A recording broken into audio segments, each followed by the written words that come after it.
పూర్తి వివరాలకు చదవండి రేపటి అక్షర శిల్పం దినపత్రికలో.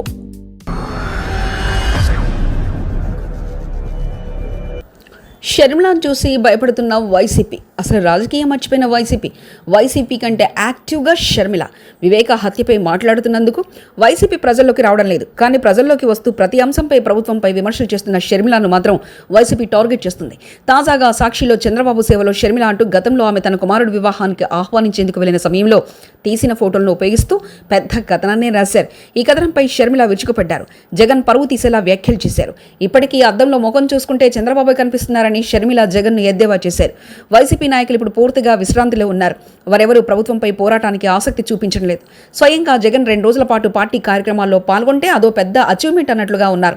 ఇక ఇతర నేతల సంగతి చెప్పాల్సిన పనే లేదు. తమ అవినీతి వ్యవహారాల్లో ఏదైనా విచారణ జరిగితే అప్పుడు మాత్రం తెర ముందుకొచ్చి టీడీపీపై పేర్ని నాని వంటి వారితో రివర్స్ విమర్శలు చేస్తున్నారు. కానీ షర్మిల మాత్రం పూర్తి స్థాయిలో ప్రతిపక్ష నేత పాత్ర పోషించేందుకు ప్రయత్నిస్తున్నారు.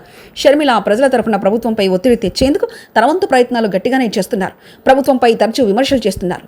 అన్ని అంశాలపై ప్రభుత్వాన్ని నిలదీస్తున్నారు. పోలవరం నుంచి స్టీల్ ప్లాంట్ వరకు దేన్ని వదిలిపెట్టడం లేదు. ఇది వైసీపీకి నచ్చడం లేదు. తమ కంటే ముందు వెళ్తున్నారనే ఉద్దేశంతో రివర్స్ ప్రచారం చేస్తున్నారు. వివేక హత్యపై షర్మిల మాట్లాడుతున్నప్పుడు మాత్రమే ఇలాంటి రియాక్షన్స్ వస్తుండటంతో వైసీపీ అధినాయకత్వం ఆమెపై ఇలాంటి కథనాలు రాయిస్తుందని భావిస్తున్నారు. గతంలో షర్మిల పలు అంశాలను మాట్లాడినప్పుడు ఎలాంటి స్పందన వ్యక్తం చేయలేదు. కానీ ఇటీవల అవినాష్ రెడ్డి సాక్షుల్ని బెదిరిస్తున్నారని చెప్పగానే మరోసారి చంద్రబాబు సేవలో అంటూ ప్రచారం ఊపందించారు. అయితే షర్మిల ఇటీవలే డోంట్ కేర్ అన్నారు. ఇక జగన్ను ఏమాత్రం గౌరవించే అవకాశం ఉండదని అంచనా వేస్తున్నారు. మరిన్ని కథనాల కోసం సబ్స్క్రైబ్ చేసుకోండి మీ అక్షర శిల్పం.